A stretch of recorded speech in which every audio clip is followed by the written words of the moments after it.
we're speculating some as it pertains to some of their schematics. We're speculating some, particularly as it pertains to their division of labor and their utilization of people. They got a new coaching staff, and so personality is not necessarily revealed, although a lot of their significant coaches in terms of coordinators and so forth have NFL resumes and experience that we can glean certain information from. There is some concern about the unknown as you go into an opener in this environment. All right. Hi, everybody. I'm Missi Matthews, and welcome to our brand new show, Steelers Live, The Matchup. Each week, we will be dissecting and getting you ready for the Steelers' upcoming opponent. So let's meet our panel this week. Mike Prisuta from the WDVE Morning Show helped me throughout training camp as well. We also have Craig Wolfley, former Steelers offensive lineman, and also former Steelers linebacker Arthur Moats. You can also hear him on SNR. And guys, we made it to week one. Football starts tonight, of course, with the reigning Super Bowl champs, Kansas City Chiefs and Houston Texans. I really don't want to wait till Monday, but that is what the Steelers cards are in terms of getting ready for the New York Football Giants. Mike, do you like how I said that? I'm proud of you.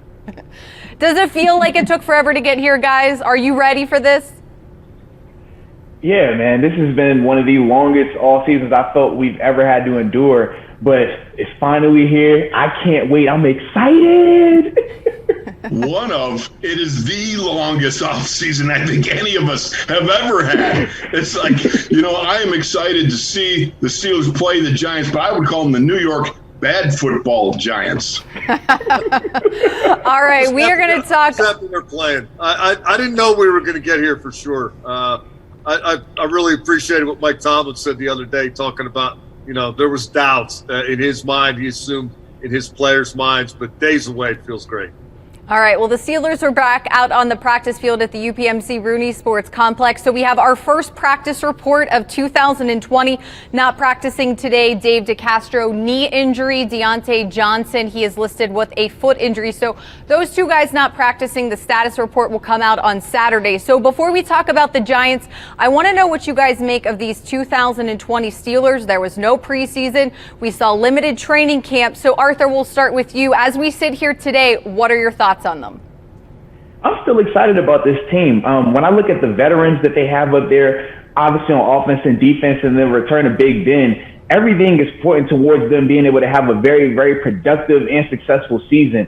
I think about the things that happened for this team last year, and a lot of those growing pains that they took place, that's going to benefit them so much more this year, especially when you get Big Ben coming back. And all reports have been he's healthy and good to go and the best he's felt in years. So I'm excited to see him on Monday night.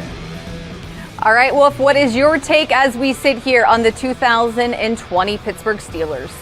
I got a tailgate with Arthur because the fact of the matter is all roads lead to 7 this year. It truly is. He's going to be the rising tide that lifts all the boats. And what's going to happen, I believe, most humbly, if you can start to put 20, 25, 30 points on the board and stake that defense to a lead, look out, because it's going to be like when they're feeding the piranha over at the aquarium, they stick a leg of lamb in there, and then because I think that defense can go wild going after some takeaways, the interceptions, the fumbles, and everything else. When you get a lead, that defense can really double down and play hard. All right, Triv, what do you think? I think I'm more encouraged coming out of camp than I was going into camp. Particularly as it relates to the rookies. I started thinking early on in this pandemic process that it was going to be really difficult for anybody to get impactful contributions from their rookies, given all the time that everybody was going to miss, all the normal off-season preparation stuff. But from what I saw, Chase Claypool and Alex Highsmith, I think they're going to have an impact. I think that's going to make the Steelers better. I don't think they're the best team in the AFC, but I don't think they're far off. All right, let's talk about the New York Giants, guys, the week 1 opponent for the Steelers. Just a little refresher. The last game between these two teams at MetLife Stadium was in 2012. The last time these two teams met in the regular season was 2016. In 2019, we know the Steelers record 8-8. The Giants finished 4-12. So heading into this season, Coach Tomlin and the players have all talked about bringing back their core group of guys, being a veteran team. When you look at the New York Giants, new head coach, new staff, some new players. So I will propose to you, what is the biggest advantage? The Steelers being a veteran team or the unknown of the New York Giants with no preseason? Wolf, we'll start with you. In my mind, most humbly, I think the biggest chip on the table is the fact that Mike Tomlin is Mike Tomlin, and he knows his guys. I mean, you think about being Joe Judge, you're coming into a team that was 4-12, had no offseason that you could virtually be able to, get a hold of these guys. Actually virtually, but the only thing about it is you don't know anything about them. They don't know anything about you. You can go back and forth zooming, and it's not until you start with, the first, remnants of training camp and progress that you introduce yourself to your guys and begin to understand what they're capable of doing. Mike Tomlin knows his strengths and weaknesses in real time on those sidelines. So when there's going to be some problems, he's there to make the decisions and he knows where to go with it. All right, Prisuta, who are you giving the advantage to? I think, in terms of knowing what's coming or not knowing what's coming, I give that edge to the Giants just because Judge has never been a coordinator. And, the Steelers have a pretty good idea what Jason Garrett did in Dallas and what Patrick Graham did in Miami and New England. But I still think the Giants are going to have more unfamiliarity in terms of the Steelers looking at them and having a pretty good feel for what they're going to do. Mike Tomlin acknowledged that. Ben Roethlisberger even talked about one of the keys in his mind being the adjustments the Steelers are going to have to make. He thinks they have the veteran staff and the veteran team to make those adjustments. But going in, leading into kickoff, I think the Giants will be more sure what they're getting than the Steelers will, for what that's worth. All right, Arthur, break the tie. Which way are you going? No, man, I'm agreeing with Wolf. Now, Prisuta definitely hit on some very key points in terms of, from a game planning standpoint, the Giants will definitely be able to be a lot more prepared. But when I look at the Steelers veterans, I look at how many proven commodities are on both offense and defense in Pittsburgh. The Giants just don't have the personnel for that. When we're talking about the Giants offense or that secondary, they just don't have the pieces or personnel that's going to be able to keep up with what the Steelers are going to be able to do. So regardless of them having a plan ahead of time, it's not going to matter when my guys are just better than your guys. All right, guys, we are going to take a quick break. When we return, some fan questions to put you on your toes and see what you guys think about those questions and also the matchup to be looking for. We'll be right back when Steelers Live, the matchup returns.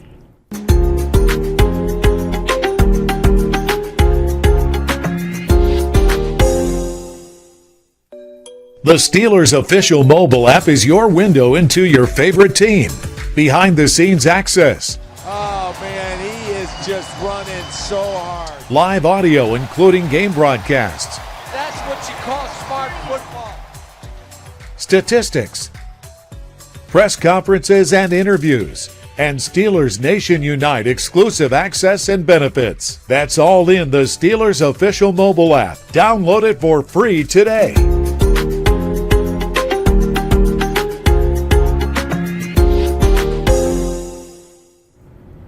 Welcome back to Steelers Live, the matchup. The Steelers getting ready to travel to MetLife Stadium to play the New York Giants for Week 1. A little Monday Night Football fun fact for everybody going through my NFL notes this week. Since Monday Night Football debuted in 1970, the Steelers have played in 72 contests and hold a 48-24 mark under the lights on Monday, guys. That is the second best all-time Monday Night Football record behind the Seattle Seahawks.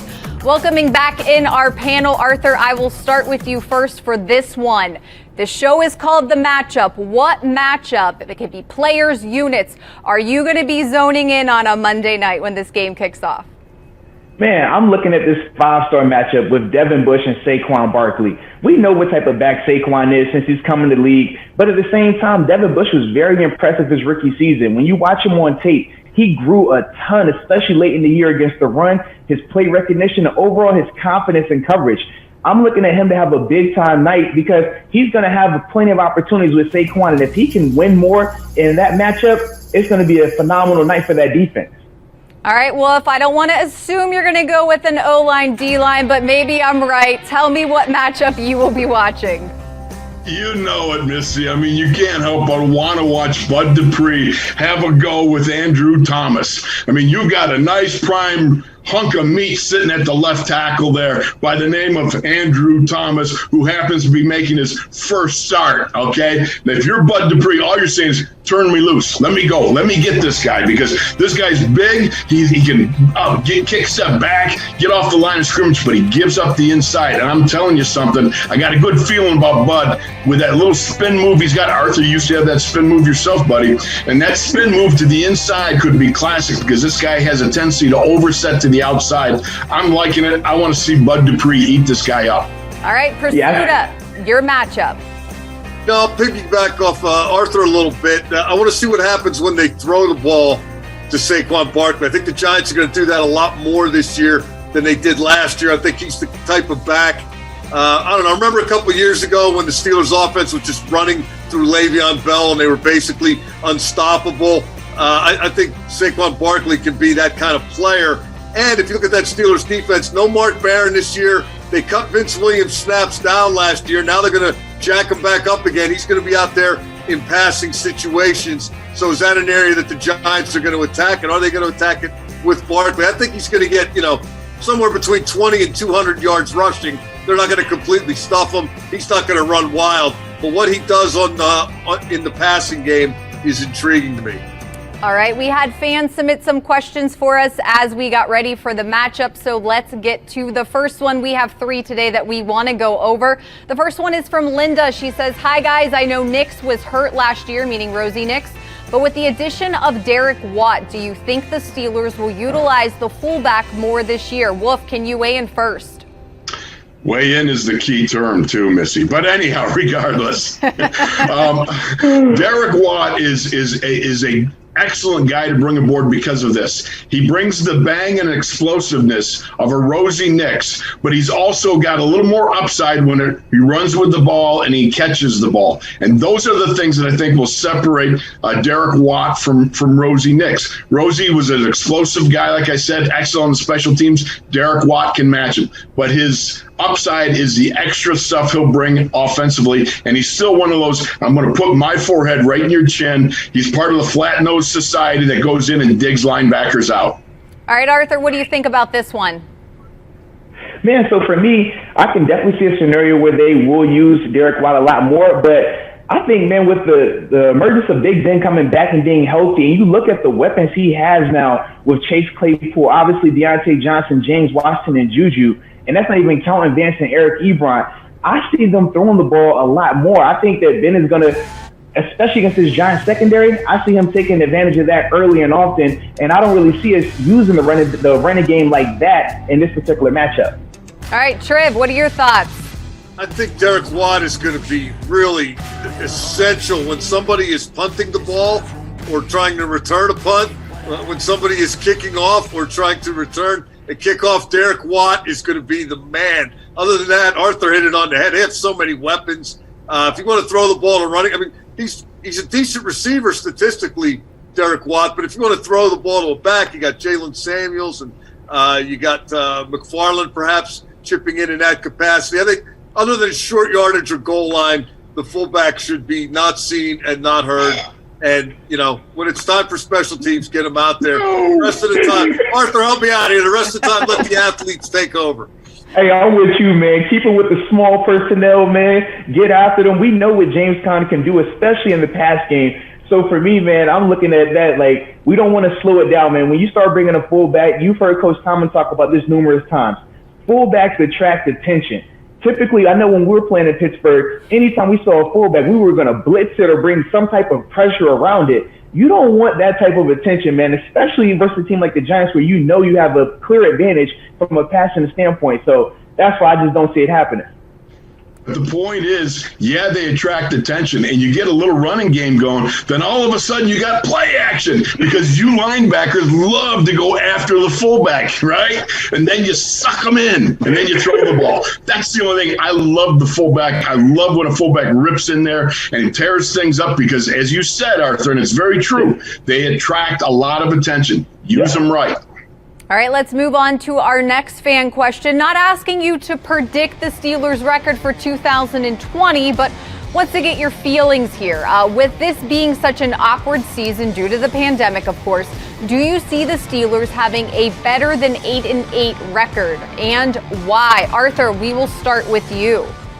Yeah, I definitely think they'll have a better than 8-8 record. When we're just talking about from a talent standpoint alone, based off of that, this is a double-digit win team. Let's be real about it. Offensively and defensively, especially with Big Ben coming back. Now, to see how far they can go is really going to be based upon Big Ben, how his elbow is as the season progresses, and ultimately how healthy they can stay. Because other than that, it's not going to be too many rosters around the league that you're going to say, hey, they have just too much talent for the Steelers. So just off of that alone, man, I definitely see them being a 10-plus win team. All right, Prisuta, what's your thoughts? Yeah. Oh, look at you incorporating some artistic crafts. I like it. I think that says yes. We only saw the E pretty much. Yes, because Ben, they're better than 8-8. Yes.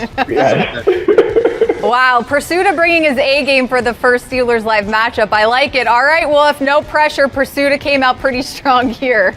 What can I say? I bid adieu to Michael. Michael came out strong. All I can do is tailgate on these other two guys and say, yes, they're going to be above 8-8. And look, the secret sauce, I think, this year could be the Canadian effect. What does Canada do with some of that pre-snap stuff? And Chase Claypool, what does he bring to the overall passing game? I think it's exciting. That's the secret sauce. All right, we have time for one more fan question. This one asking specifically about the Giants offense. And this is from Daniel. He said, besides Saquon Barkley, what is another offensive Giants big threat that we should be looking out for? Triv, we'll start with you. I think they got a bunch of them. The line I'm not real sold on yet, particularly outside the two tackles and up the gut. But I really like the quarterback. Daniel Jones will hang in there. He's a tough kid. He will hang in there and take a hit to make a play. He's mobile. He's got a strong arm. The receiving core, Golden Tate is one of those do-everything guys. He's a competitor. You'd love to have him on your team. If he's not on your team, you can't stand him because he plays that irritating, do-whatever-it-takes style. Evan Ingram is a first-round tight end who's had a hard time staying healthy, but he's really athletic. And then the three receivers, Shepard, Tate, and Darius Slayton. I think Slayton had 8 touchdowns on 48 catches last year. He is a stretch-the-field guy. If they can protect Daniel Jones, it's a big, big question. If they can protect Daniel Jones, they have options besides Barkley. Nobody as good as Barkley, but they have options. All right, Arthur, what do you think? Yeah, I agree with Prisuta, man. We're talking about their receiving weapons. I think obviously Golden Tate and Evan Ingram are the ones who stand out the most to me. More so with Golden Tate, even though he's a little bit older now, he still, like you said, does a lot of things that irritate you, man. He's just a glue guy. He can run pretty much every route he blocks. He does a lot of good things. But in terms of really scaring you, Saquon is realistically the only guy. Daniel Jones definitely showed some flashes and some promise last year, but he still has some rookie issues that he was dealing with. Obviously, the 12 turnovers, from an interception standpoint, you want to see that number decrease. And I think, you know, especially with this offseason the way it was, he's having a very, very tough first game to come out to. It's not like he had preseason to kind of get his legs under him. So when you look at that secondary the Steelers are going to put out there against Daniel Jones, yeah, outside of Saquon, I'm not really worried about these guys. All right, Wolf, who else are you watching for on offense? Well, I gotta go along with Arthur and with Mike, because here's the thing about it, and I'm going to ask you, Arthur, because you were a pass rusher, you were a linebacker. When you hear of a quarterback, just like Mike described, tough guy, hangs in there, holds on to the ball. I'm not sure that they can protect him. Does your eyes light up and go, I think I can get me some sacks. Yes. Absolutely. Right? Absolutely. Right. So that's what I think. You've got to shut down Saquon Barkley, or as they call him in New York, Saquon, with those big thighs, right? You got to shut this guy down. But after that, there's not a lot of guys that scare me. Golden Tate is he's like a poor man's Hines Ward. He's not near as good or as tough as Hines Ward, but he's a pretty tough guy, right? But the fact is, other than that, it's Daniel Jones, and quite frankly, he holds on to the ball.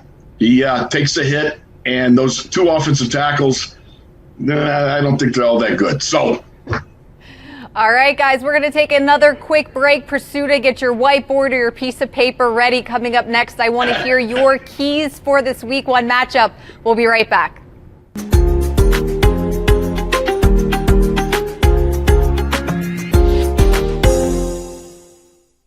Kick off the football season with the virtual Steelers Run and Walk presented by Gatorade this summer from wherever you choose to participate. You could run or walk the 5K and have your children join you in the Kids Fun Run. Proceeds benefit the Art Rooney Scholarship Fund and the Chuck Noll Foundation for Brain Injury Research. Registration is open now at Steelers.com/run and walk. All participants will receive a race packet which includes a t-shirt, a medal, and a virtual goodie bag.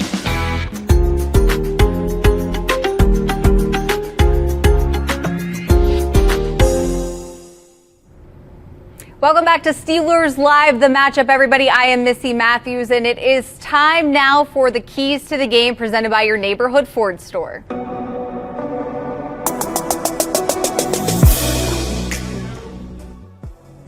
All right, guys, Steelers at Giants, MetLife Stadium, Monday Night Football. What a way to kick off the 2020 season. So what is going to be your key? Triv, we will start with you. Your key to the game. You wanted a whiteboard? You got it. Yes. You read that? Hold it back a little bit. Like, is this a Saturday?